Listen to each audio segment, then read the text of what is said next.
Hello, and welcome to A Girl, a Guy, and a Buffy podcast. I'm one of your hosts. I'm Charles Swint. Hi, I'm Kate Balzer, the other host.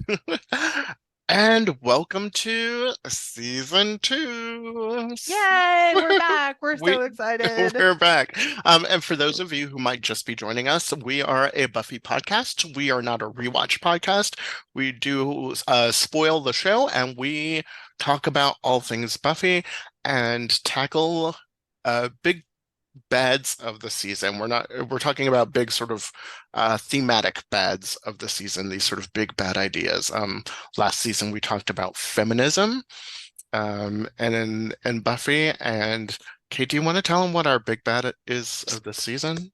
Yeah, super excited. So this season we're discussing pop culture.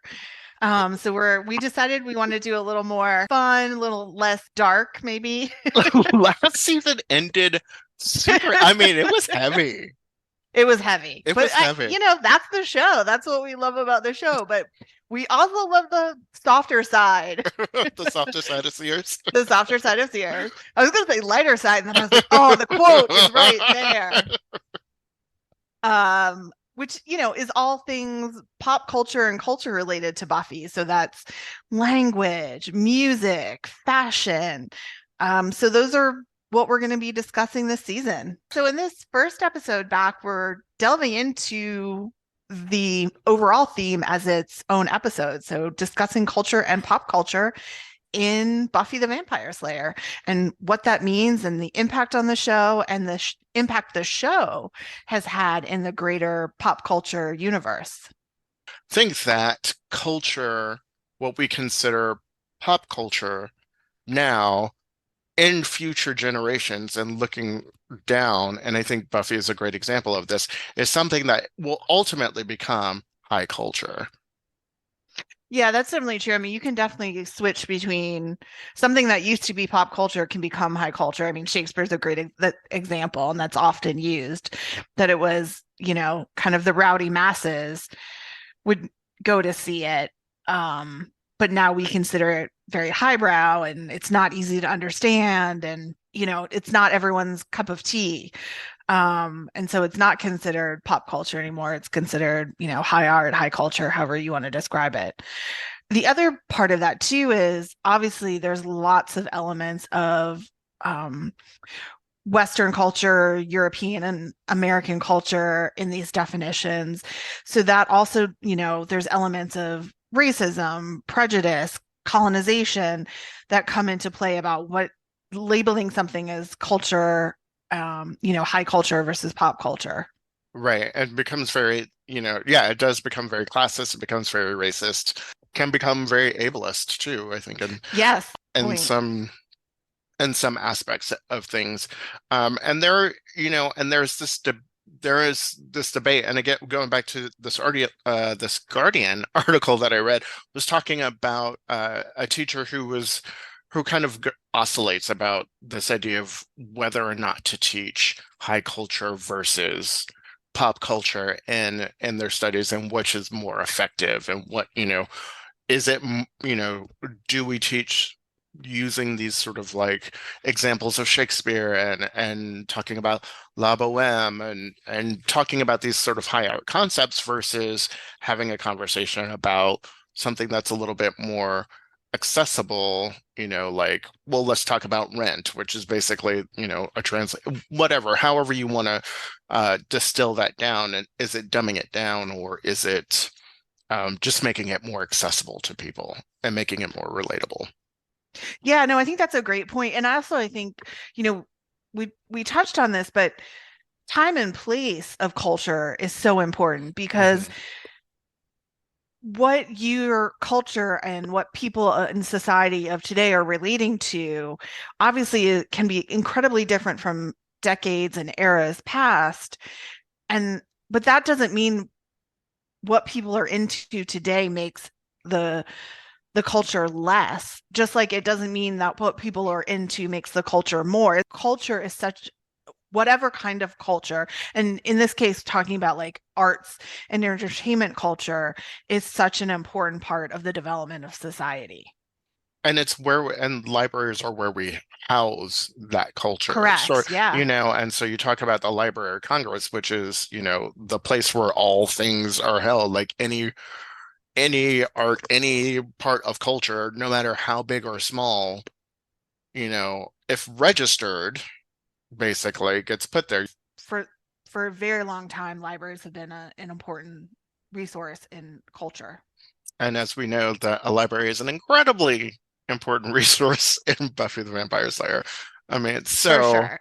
I mean, I don't, and that's probably, and if we're talking, the parallels of that, maybe that's not on accident. That That's a that good point. is, or maybe it is, or maybe it is, and it's just a happy accident, or this like interesting comparison that the show that revolved around, like where many scenes revolved around a library, the housing of all this knowledge and culture of a different world, then becomes sort of a symbol for this show that is such a beacon of icon and or of pop culture itself. Yeah, I mean, I've certainly never heard anything in interviews or read anything about the decision to make Giles the librarian at the school. But if you really start to think about it and think of like all the options they could have given him for another job to bring him into Buffy's life rather than just like kind of the way they did in the movie where they was like this weird, guy who would just like show up. Mhm. A librarian makes so much sense on so many levels. Not only like the practical of he's got probably a little bit more flexibility in his job than if he was like one of the teachers at the school Right. that had a little bit more of a set schedule, obviously, whatever periods he would be teaching at. But it also obviously plays into the background they give him that he was a curator at either a British museum or the British Museum. Willow was not sure. Right. And then obviously his needing to be a resource for knowledge for Buffy, that's sort of one of the main roles of the Watcher. Being a librarian made so much sense. Right. Excuse me, I'm sure that was like done very much with deliberate thought and purpose. And not only makes sense for the show, but does show you the importance of learning and information and resources necessary for, Buffy's role as the Slayer. Right. And it was always something that he really wanted her to sort of get involved in and sort of Yeah. like reading the text and going through the guides and all of this other stuff, which Kendra was all about, Right. with her watcher and was like, oh, have you read oh, have you read the Chronicles? Ha ha Yeah. ha. Which Buffy was never really interested in doing and Yeah. having that knowledge. So obviously culture and pop culture play an incredibly important role in Buffy the Vampire Slayer.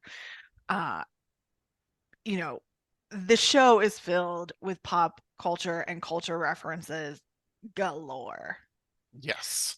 Tons as and we know. tons. Yes. And in fact, Charles and I just bought a book that I discovered in researching for this episode called The Gentle Viewer's Obsessive Guide to Buffy the Vampire Slayer by Kathleen Matson.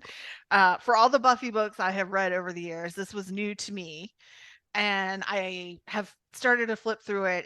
It's basically a resource guide. It's not, you don't read it like a typical book, but it's basically noting every major culture, pop culture reference. It's notes the music from episodes. It has this incredible breakdown. It's a real amazing work of breaking the show down. And in flipping through it, I mean, you literally can open it up and just pick an episode, and like there are at least 3 to 4 references minimum Mhm. in an episode to something cultural or pop cultural. And most of the time, the examples that she listed in the book were so funny. I just was like reading through it and laughing because it was like some of the funniest one-liners and dialogue from the show, which doesn't surprise me that the two went together. Yeah, it's a really great codex, I think. Like it's this Yeah. really great sort of like or compendium to Buffy and you just like look it up and be like, "Oh, Yeah. pick a word," and I can like literally flip through the index and then find Yeah. something. It's really, really great. It's really funny. The one of the references, because it even talks about like story arcs and things like that and what happens to people and Right. list of directors and all that kind of stuff, like how many episodes each director directed and like what like it's a really, really great, easy resource. One of the things that I did notice in it, and I was a little annoyed at first, but then I realized, like, based on like the context of what they're saying, it's, it's interesting that it isn't in here, but also I kind of understand why. That the Guardian is not in this book.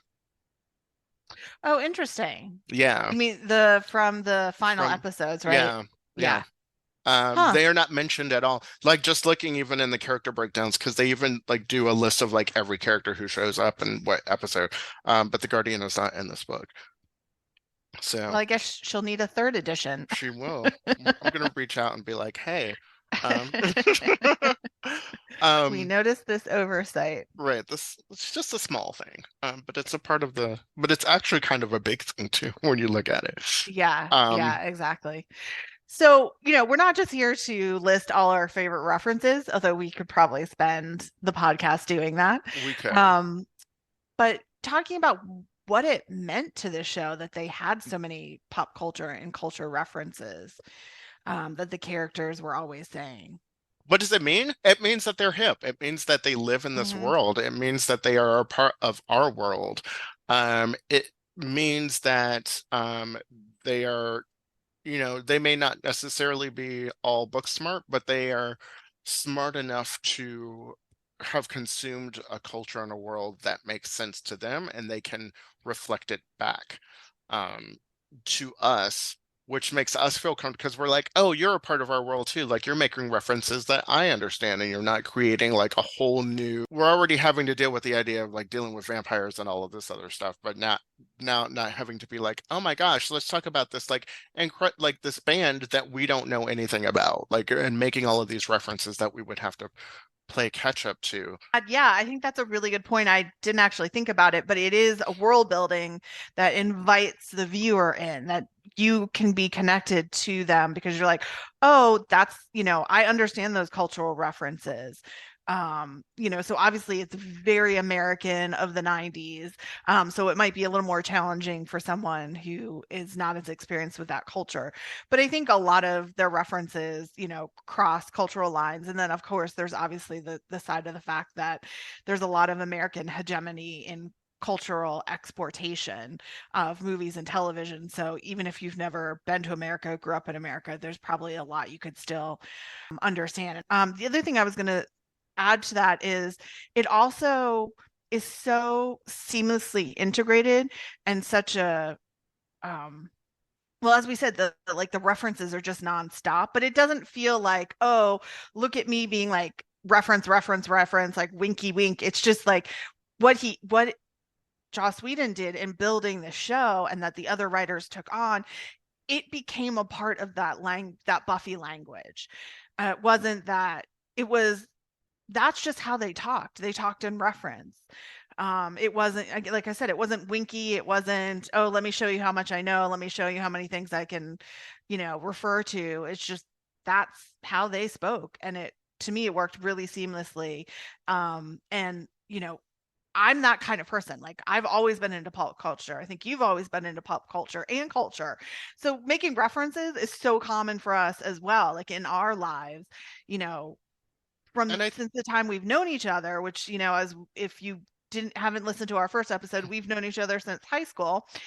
So, that's another reason it felt it natural. It didn't feel like weird teenage speak because we were doing it too. right. Well, and I think that very much comes, like you said, from the writers, because we're talking about because we grew up in a time of television, right? We grew up when sort of the golden age of television, and you're starting to get, 80s sitcoms and all of these movies and TV, like it's pop culture became the cult, like I don't know, it became a part of the culture and it sort of like seeped into everyday language. It seeped into everything that we did. Um, and because if you didn't see that thing, then what were like, then you weren't talking about it. Because like when you were, when you were in school and you were like, oh, did you see Knight Rider? Or, oh, did you see like, whatever the show was, the A Team, or like, oh my gosh, did you see what happened? Because we didn't have the VCR. So that was the conversation. Like on the playground, it was, and at the water cooler at work, it was everywhere. It was, culture was what we were talking about. It wasn't, I would imagine like none of us were like, oh my gosh, on occasion, I will say, because like if you think about it, like PBS was probably like the thing that I would have equivalated to like high culture Yeah. versus watching pop culture. And rarely did I go to school the next day and be like, oh my gosh, did you see that thing on PBS? Did you see that PBS special? Hardly. I will say, though, PBS was the thing that introduced me to Doctor Who, so I can't complain. And Well, even then, nobody knew what I was talking about when I was yeah. talking about that, because here it was this like British thing that no one understood. Yeah. Yeah. I mean, I agree, but at the same time, I think too part of the reason it works is the fact that they're in high school, and so you're learning a lot of that stuff. Obviously Hmm. there was an example where I believe at one point in one of the classroom scenes, like they're reading Shakespeare. So we're reading Shakespeare and we're discussing that, and when you're in school or whatever, other academic quote unquote high culture um piece of literature or art that you may be discussing in school. So it becomes normal that then you're talking about that with your friends too. um so particularly when you are a student, whether it's college or high school, you're really going in and out between that that high culture and that pop culture, and so that really feels authentic to that high school experience. Right. And for them, that high culture was like studying the monster of the week. Like it was like, okay, now we have to get into the like the deep and dirty, these old texts and trying to translate Latin and doing all this, which is, I mean, that's a lot of stuff to have to navigate. And so Yeah. when you exist doing that and you're spending nights and nights on end, trying to translate different languages and Sumerian and doing all this other stuff, the fact that you were able to connect back to sort of again your human side, the humanness of it all, is just being able to be like a young person and just be a kid and being able to have that conversation with your friends that don't revolve around all of this horror and craziness. Yeah, I guess a counterpoint to that would be I was, and I mean this in the academic sense, and a lot of my friends were not, in the sense that we were also in like an honors classes. I was a nerd in high school. I went to a very nerdy college. Like somebody liked to joke that my college was basically like all the honor students went there and we'd hang out on like a weekend night discussing something like academic. It was not unusual. So to me, that was a part of my regular life too. Hmm. Like going back and forth between, discussing the latest like rom-com movie to then discussing, I don't know, some philosophical article we had read or something. Hmm. So that's what I loved about the show too. You had all sides of it. You had, Willow being allowed to be her nerdiness, and you reference that. But then also Buffy and Xander had their own references. And Giles, even though he was, considered Master Academic and have his academic references, he obviously, the Ripper side of him, he was way big into like, 70s rock. And, Right. so it shows that we're complicated people made up of multiple components. Nobody's just one thing. So Right. this idea that you have to be like high culture or low culture is utterly ridiculous, which I think is what Buffy shows. I think Buffy really is one of those first TV shows, coming into, what critics call the golden age of television, or I guess the second golden age of television. Because I think the 50s is referred to the first golden age. Yeah, I Don't think quote so. me on that, but Yes. I think so. Buffy starts to straddle that. Um, you know, showing that TV can be more than just like the Leave It to Beaver family sitcom. Right. You can really tell Shakespearean level stories through television, and and that's what, I think that the show really demonstrates. Yeah, anyway, I lost my train of thought there. I do. It's interesting because it does. I think one of the wonderful things that it does is it does sort of build out this world, and it really does create an accessibility um to not only the world of Buffy, but because they can talk about and relate to other things, it just puts it in a time and place that feels very accessible when you're talking about something that potentially could be so inaccessible as vampires and werewolves and things like that, which may not necessarily resonate with everyone. Yeah. Something you just said sparked a thought that I'd never thought of before.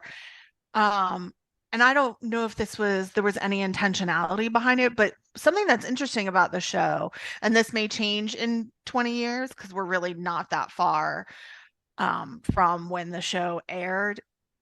The variety of references that are cover, pop culture and culture references that really span eras. They're not like, you don't watch the show and it's like very specific, all 90s references. Mm-hmm. Does seem to give it that timeless feel. Like when I just did my rewatch this last year and, in prep for the podcast, one of the things that I wasn't thinking as I rewatched it was like, oh, that reference is so dated.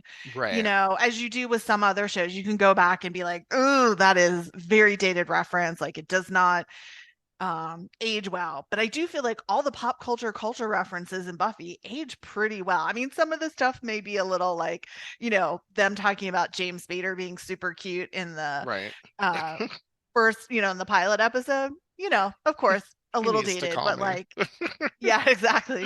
But in general, that's something that would strike me if, as I was watching, like if the Mhm. references felt dated. So I think that's another again, whether that was intentional or not, it's a great trick that really, I think, again, gives Buffy its longevity. Yeah. Um, yes, I would agree, yeah, because I mean, from the things that they watch on TV and all of that stuff, I think, some of it was probably practical because of licensing and rights and doing all of that Right. stuff.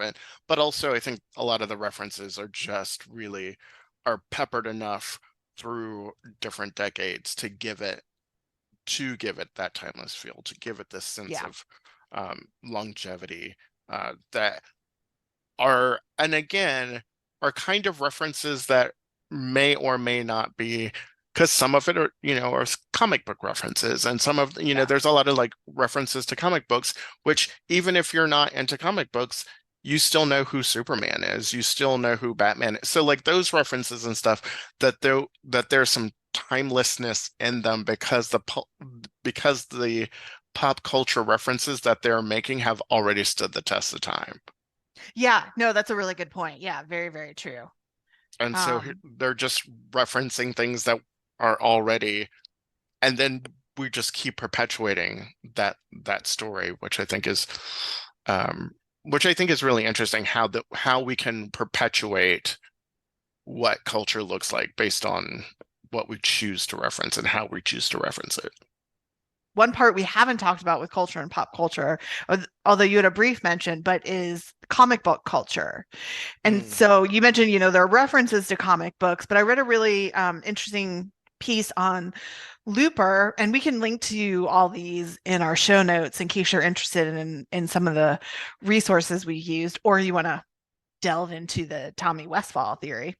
But what in this article was, basically like the 5 ways that Buffy changed television, and one of them was, um, you know, basically bringing in comic book culture before, or making it, I should say, making it more mainstream, bringing it to the mainstream before the movies started to. Yes, obviously there'd been the Batman films, and so those had been, obviously huge hits. And I'm talking about the ones with Michael Keaton. And the DC universe was, pretty well known mainstream wise, even if like you're not into reading comic books.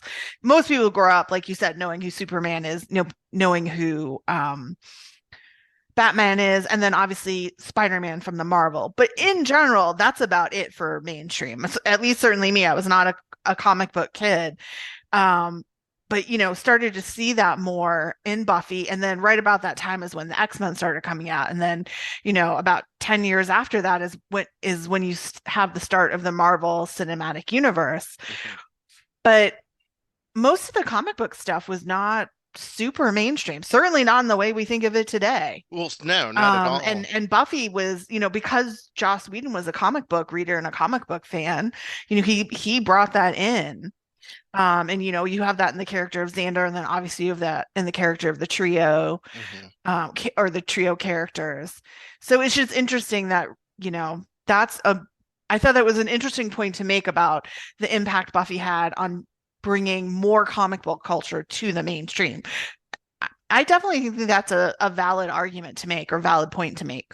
Well, yeah, it absolutely is, and I would agree that it totally like normalized nerd culture or whatever. Like it sort of brought that into a place where it was like, oh yeah, it's so like, oh, this really cool hip show about this, this Slayer who this young woman who, kicks butt and slays all the time and la la la la la, which is really cool. But then I can also geek out because they're making all these references that I'm like, yeah, I get it. It's kind of like speaking this like secret language to Hmm. people, and you're like, oh, you're talking directly to me. Like I know what that is.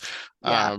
Which really gets you excited and gets you invested even more into the characters and more um into the world. And then the kind of the parallel to that is bringing mainstream into the comic book world, meaning like as Buffy ended, or even while Buffy was still on, you had the Frey comic series, and then the other comic book series that came from the Buffy universe. I certainly, like I said, I was not a comic book reader, but when those started coming out, I love Buffy so much. I was like, give me more content. So I delved into those, Right. that was my like entree into that universe because I loved the show. So it went both ways. And going back to sort of the convention, like the comics and stuff like that, because like San Diego Comic-Con, like when you think about that, Hmm. I mean, that was big. It was a comic book convention. That's how it Yeah. started. I mean, it was about, buying and selling and trading comic books and stuff like that. And now has grown into this huge thing where, you know, Justin Timberlake is hanging out at, Comic-Con, and all these big, Yeah. huge A-list celebrities are hanging out at this thing that was started by nerds who were just like, I need the new Spider-Man issue 14, looking for like rare editions and stuff like that. So I just think it's really interesting um how it's all like blown up and glowed up. There's been a huge glow up of nerd culture and what that looks like.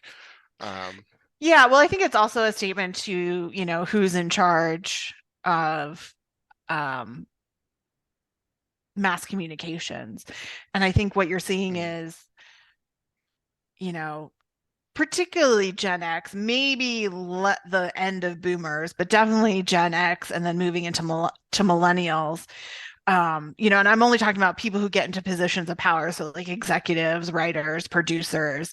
And again, the subsequent generations are coming up in those roles, but that at the time, those generations were raised much more on comic book nerd culture, Star Trek, mhm, than, or at least what we think of it today, than the previous generation. So obviously when they got in charge, those were the things that interested them. right. So they started to develop those um properties. And then obviously the audience was there for it. So that just, kind of fed the beast, so to speak. So that, I think that obviously plays into it as well. That, and then the rise obviously of tech and sort of the coolification of nerd culture through Silicon Valley and through technology. And that was all happening at that time in the 90s. Right. The big that .com Yeah. boom and all of that stuff happening. I mean, yeah, and like you're saying, the people in power, and like when you look back, and we've talked about this sort of like again, sort of the influence that these people have, and Hmm. and these writers who are like, oh, doing this, and oh, this thing is happening, and then they keep like feeding into the beast. They Hmm. keep feeding into the beast of like, oh, this is cool, like all this weird sci-fi, fantasy stuff is so cool, and it's what everybody is into now. So we've been discussing all of the pop culture and culture within Buffy. Now we're going to talk about Buffy and its cultural impact on other properties. Ugh, And so, I mean, obviously, we think it's huge. I'm assuming all other Buffy fans think it's huge. But there's also a lot, written out there about the impact that Buffy has had on other programs. I'm just going to do a quick reference. I was reading a great piece from Vox. This was an article from 2017. Again, we'll link to it in the show notes.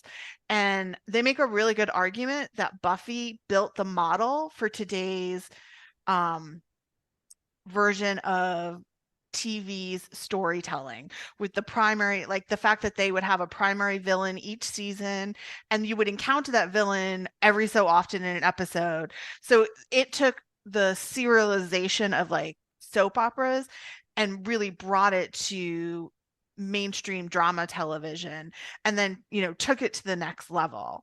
And that really built the model that we see nowadays in shows like The Walking Dead, Supernatural, Lost.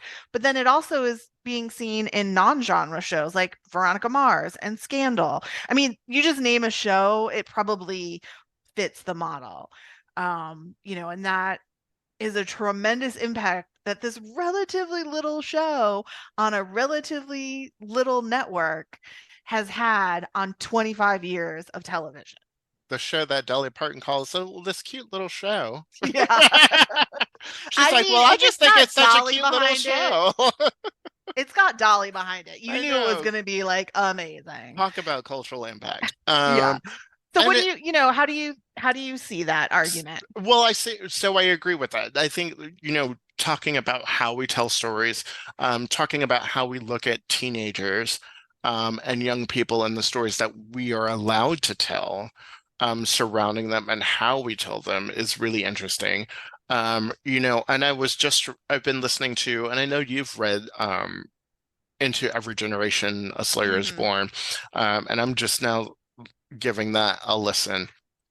And just hearing a lot about like how, when they were getting into season 4 and with Willow being gay, and how her ability to, like, the networks were like, we don't want to kiss, we don't, no kissing, no, none of that. And but then they finally got it, and when that happened, and sort of the wave of those stories that were able to be told, on television, I think had a large part to do with Buffy and other teen shows too. Like they were all sort of in the same area, like Right, pushing, right. trying to push forward, how we tell these stories, and how we reflect what young people are going through. And again, it's not the like on a very special, Yeah. because there were some shows that did, like Ally McBeal did this whole lesbian kiss thing, and it was such a huge thing, and they built up to it for like weeks and weeks and weeks, and made a huge advertising just to get ratings on it, versus Buffy that was very much like, hey, this is just going to happen. We're not talking about it, and it just Hmm. happened in a show that had nothing to do with them, and then it was boom, the body, and then Willow and Tara kiss, Yeah. and then we move on. And so I think taking all of those great life moments and just being like, this is just life. Like these things are just going to happen. We don't have to like make everything a very special episode. Like it doesn't have to be that. Yeah. And I think we see less and less in that. I don't remember the last time I saw a show that did like a very special episode of this thing, or like I don't even feel like that's a thing anymore. It's not. I mean, part of that is the excuse me, the changing landscape of how we watch TV, because that Sure. would be like a commercial on network TV. So it would Right. entice you to watch. And obviously, between people are watching in so many different ways. And even if you're watching broadcast television, but you're watching it on streaming, you're not going to see it in the same way as if you were actually watching it through broadcast television. Right.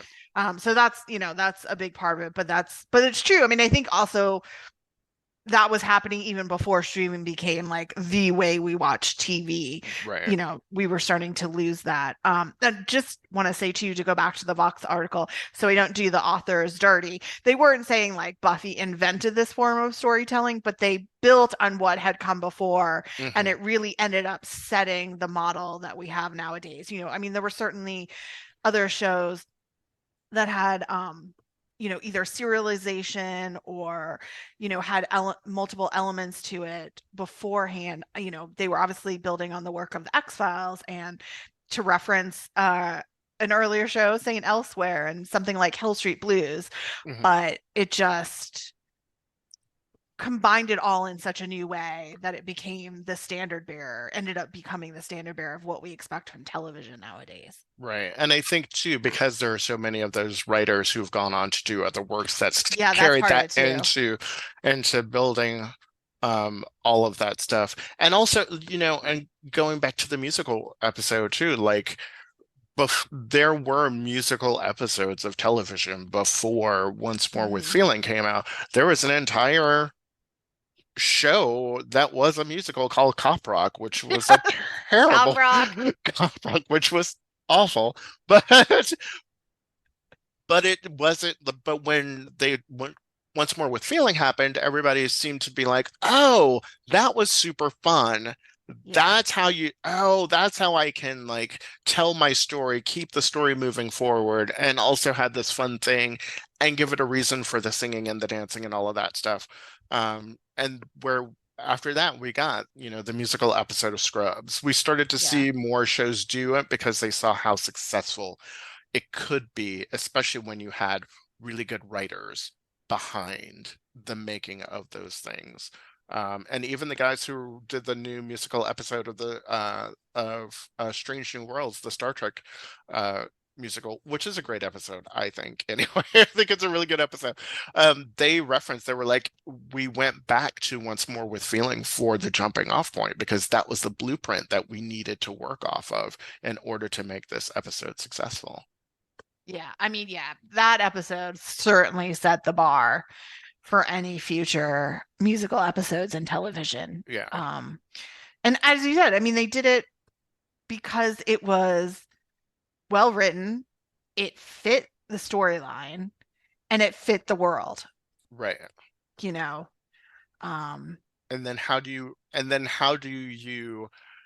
make a musical episode because you have the talented cast, because you have like an amazing crew that can make this happen? How do you fit that into your world where it makes sense? Which is yeah. why the musical episode of Scrubs worked really, really well because they made it make sense for them. Yeah. Where Yeah. Cop Rocket was like, why are you singing cops? None of this makes any sense. Like, what's the Yeah. impetus for this? What's going on? True. And that wasn't just a one-off episode. That was the premise of the whole show, for Of the those that entire don't know. series, right? The Like entire series was like a musical, and it was like a courtroom drama, but like it never it worked. was like if Blue Bloods was a musical. Yeah, exactly. It's so weird. You're like, maybe not. It didn't work. And it was highly confusing. No, Uh, but speaking of references, it makes for great pop culture references to it about like an example of something that did not work. Because I it always think does. about it like gets referenced in an episode of Gilmore Girls, and it was like such a perfect reference in that episode. Oh, Anyway, oh my goodness. Speaking of Gilmore Girls, and again, this is we're talking about sort of the impact. Like, I mean, even Gilmore Girls makes references to Buffy oh my God, there's and like their writing. There's a so bazillion much. shows and movies out there that reference Buffy. I It's tried to kind of insane. It's weird. And I did a digging and I was like, there were so many, and I was like, there's no way to go through all of them. No. But I did pull some of my favorites, and probably I won't even go through all of them here because there's just so many. But one that I thought was a couple that I think are really interesting. Um, one, Mhm. in Once Upon a Time. Okay. Jane Espenson, she was a writer for that. Mhm. She used the glottal stop.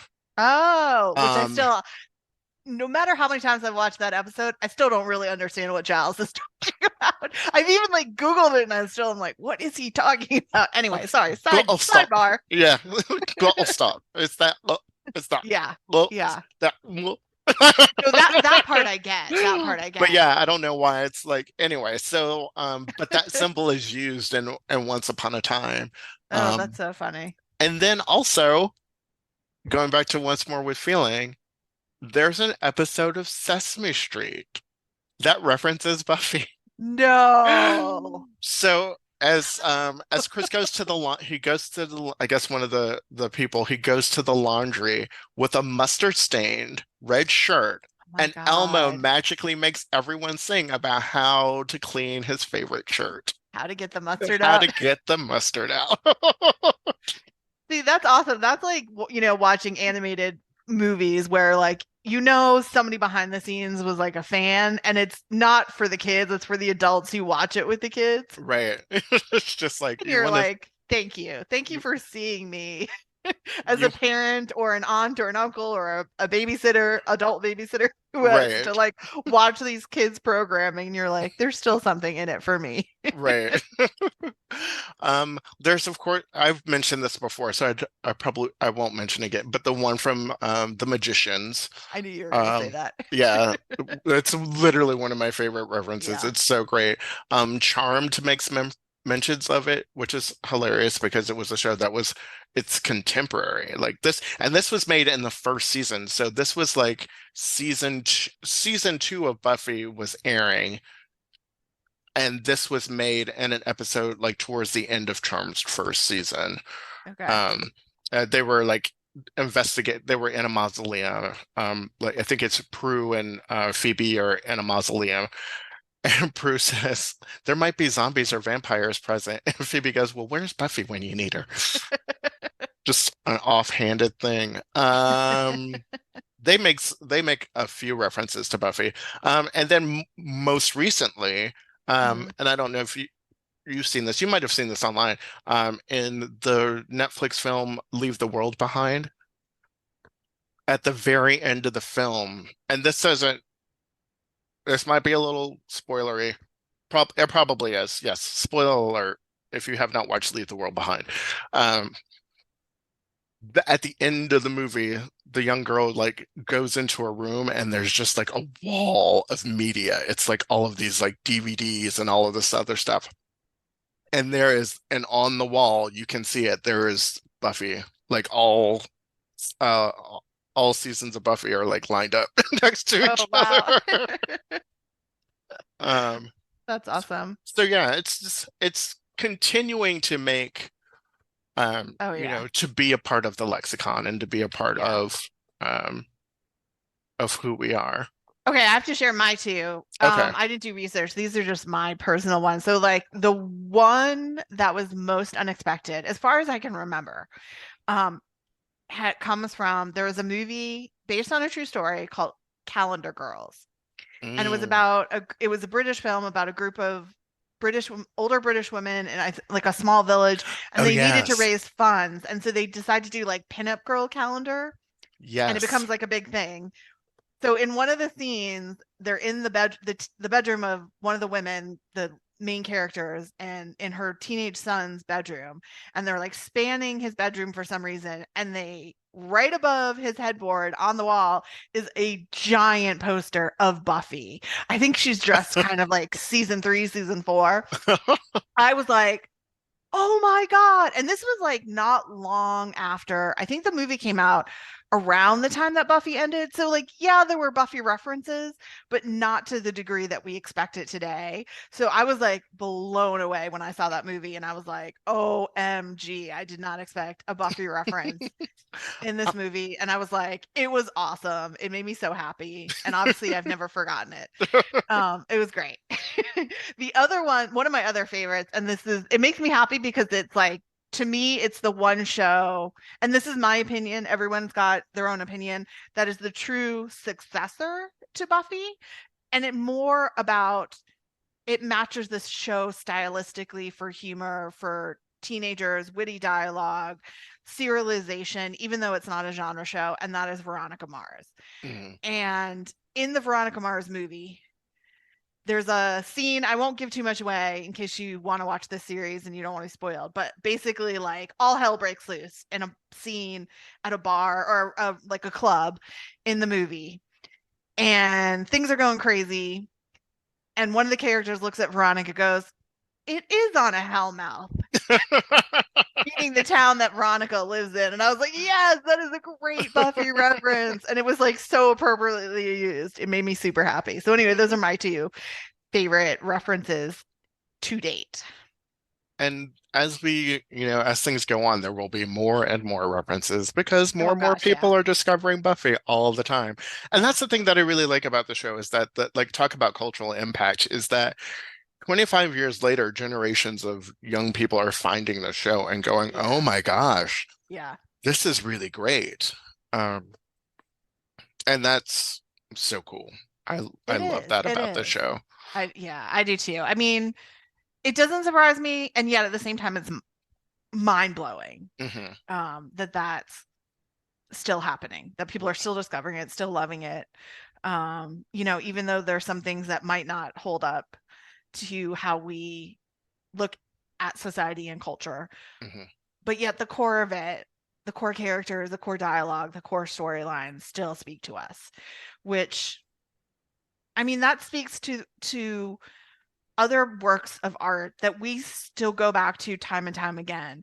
I mean, looking at like, Jane Austen books or Shakespeare, Hmm. or, the operas that people still love to listen to, or the classical music that just is, timeless to some degree. And I'm sure that's the case in, other countries and other cultures. Obviously, we're speaking to American, Western European culture, but, I'm sure that's the case in other cultures and other countries with their culture and pop culture as well. It's really cool that Buffy gets to be sort of in that, as of now, in that category. Yeah, because it's really telling this timeless story, and it is telling a universal story. That's not a that's not a news story per se. Like she's not going through because the whole point of it is that she was going through high school and she was dealing with all the stuff that we were dealing with, which made her so relatable. But they just turned it into, high school as hell as the metaphor and all of that stuff. So it really just built into it.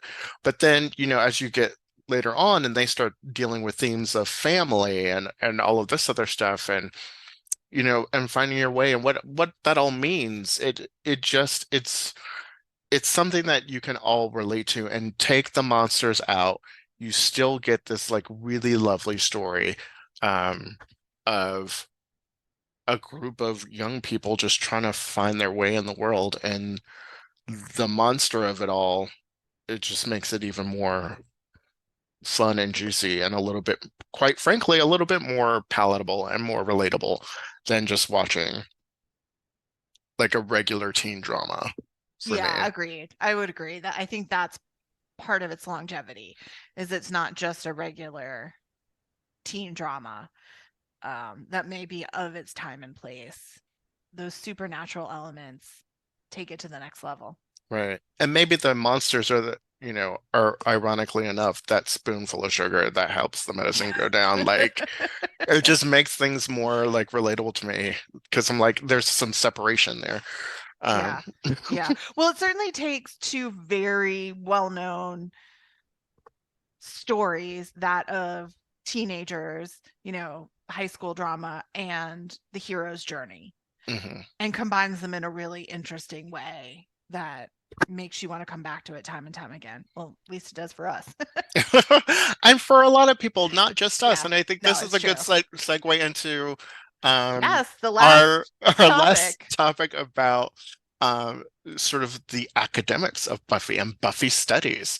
Yes. The fact that that is even a thing, that Buffy studies is a thing, means that people are going back to it over and over again, and that well has not been tapped dry yet by Right. any means.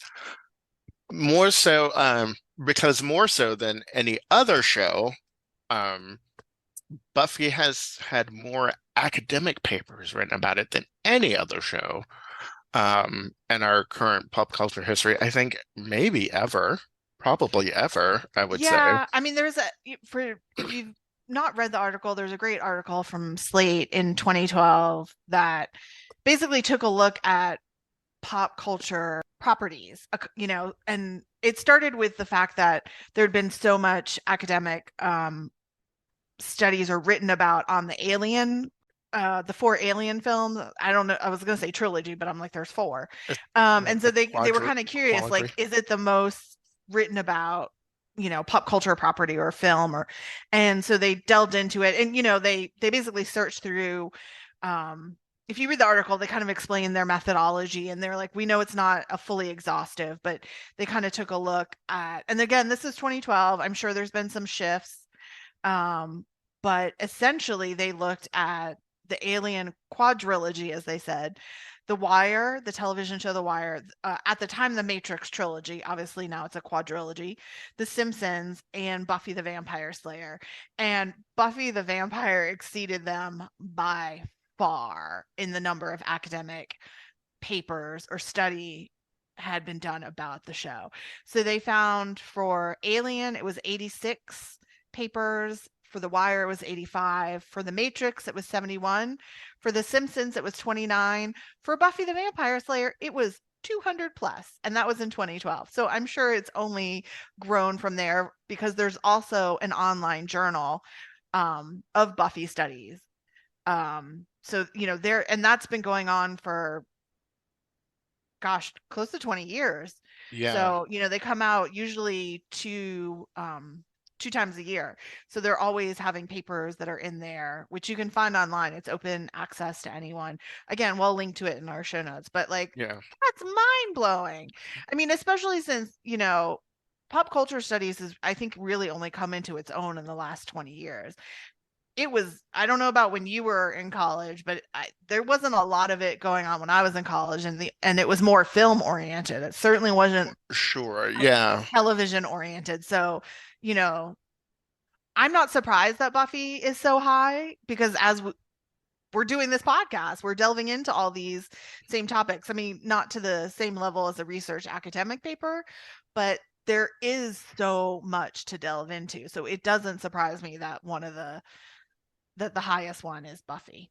right. But I do hit those scholarly papers when we do some research. Yeah, that's true. I know. Yeah, it's Just like they're helpful but not helpful, because they're so like specific. right. They're very specific too. But I think it just sort of taps into this idea that because there is so much more behind the show. And not only that, it's what audiences are getting out of it, and what audiences Yes. are able to how audiences are able to contextualize their life experience and what's happening in the world based on this one piece of fiction. Yeah. That resonated with them so much so that they were like, oh, and I can use this as the springboard for this really like interesting and thoughtful thing that could have like social and cultural impact. Yeah, absolutely. And I mean, that's how the Buffy studies really started.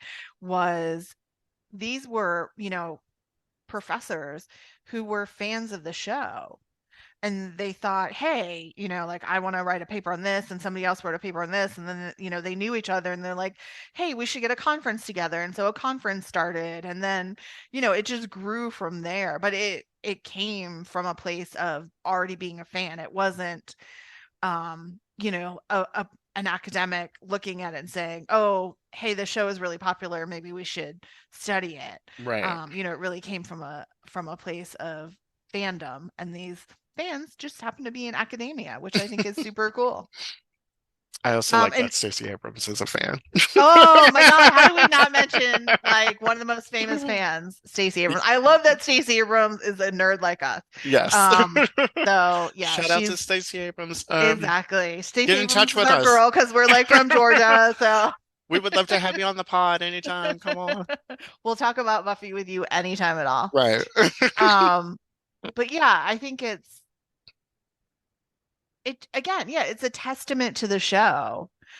That not only was there an interest and there was substance to write academic papers and have conferences about the show, but that they're still continuing on today. Hmm. And I think it's really interesting because I have gone through to like, look and see what the papers that are in the journal are about. And it's a lot of comparison to, philosophy and other, major works of literature or plays, which so it just, again, it shows you the depth of the storytelling in Buffy, that they can be compared to such other works of art that have their own depth of storytelling and can, stand um stand up to that comparison. Yeah, I would totally agree with that, and I should have earmarked this because in one of the books, and again, this is all going to come back full circle. Um, talking about in the book, there's a book, Why Buffy Matters, Yeah. um, by Rhonda Wilcox. Yes, and she's actually one of the founders of the Slayage Journal and the Buffy conference.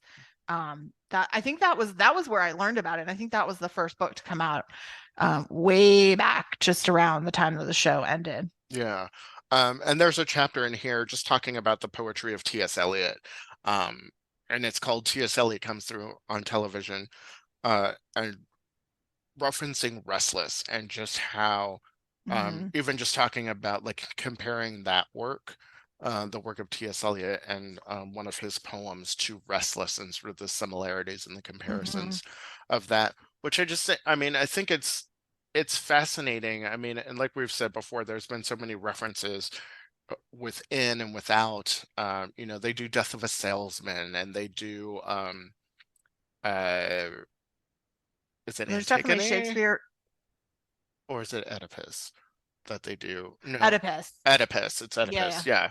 Um, there's mention to, these classic works and things yeah, throughout the series. So I think, there's a lot to delve into.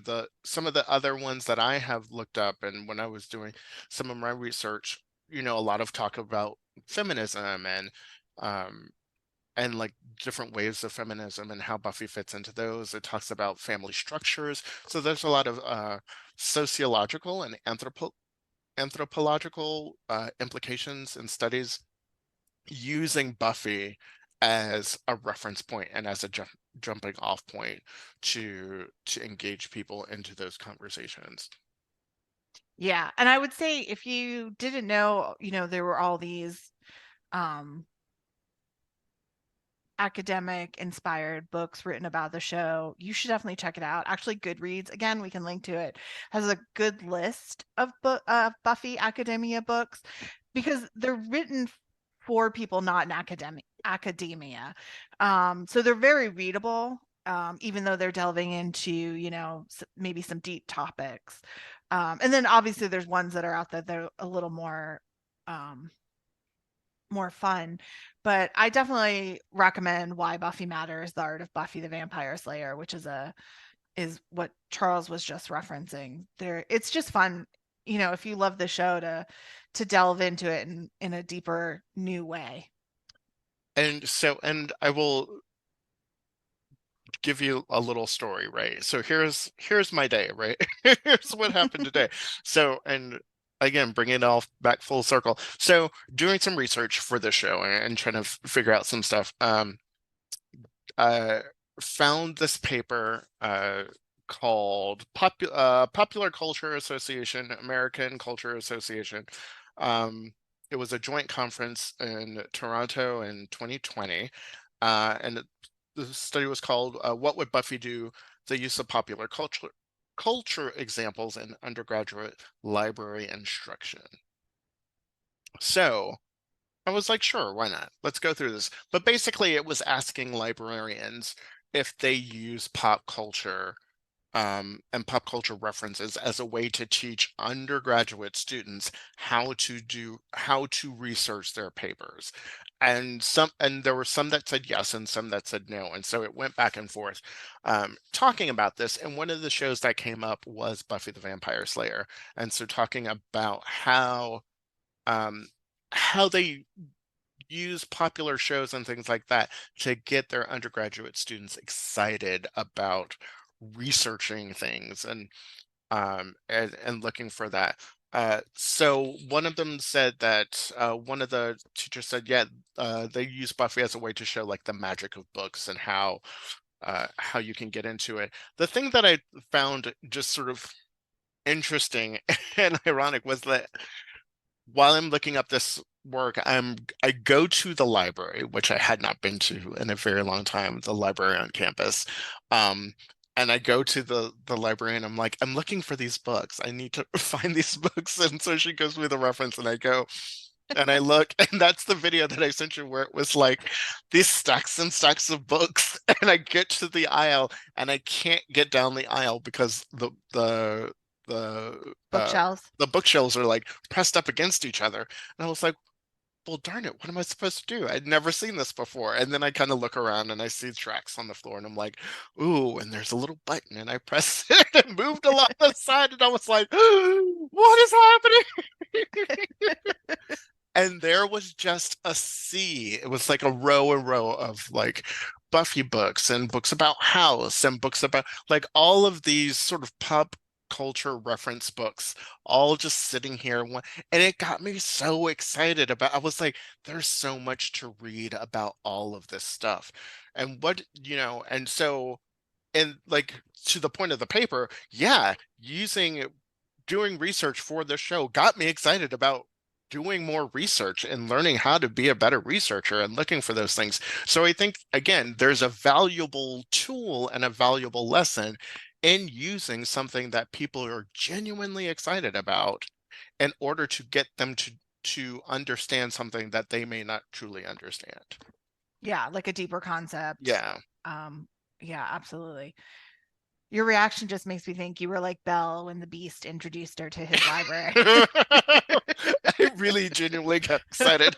Like so much so, you guys, so much so that I literally stopped what I was doing. Like when it opened up, I went and closed the bookshelf back closed and then was like, Kate, oh my goodness, this is so incentive video of the bookshelf moving. I was so amazed. Told I you, am hashtag easily nerd amused. culture. I am easily amused. I love it. It makes my like nerdy library loving heart happy. Listen, and I was a library kid from the early days too, Ditto. because in elementary school, I used to be the library assistant in our elementary school library. And so I would go into the library. I would have a period where I would get out of class and go to the library and reshelve Aw, books. I knew the Dewey Decimal System like the back of my I hand in love like it. fourth grade. You could have assisted Giles. I could have. I would have been all about the research then. Um, I don't know it now. I know nothing now. My Yeah, library study skills are completely I know. atrophied Zilch. at this point. I'm with you. So that's pop culture in the Buffyverse. Yeah. Well, thank you everyone for joining us for this episode. We hope you enjoyed it. If you want to reach out to us, you can find us at abuffypodcast@gmail.com. And you can also find us on Facebook and Instagram at a Buffy podcast. So if you're not already following us, definitely do that. Yes. So again, tell everyone that you have ever met about a girl, a guy in Buffy podcast, and listen to us wherever you get your podcasts. And please don't forget to like and subscribe. We would be happy for a 5-star review. We would love to hear from you and let us know. Absolutely.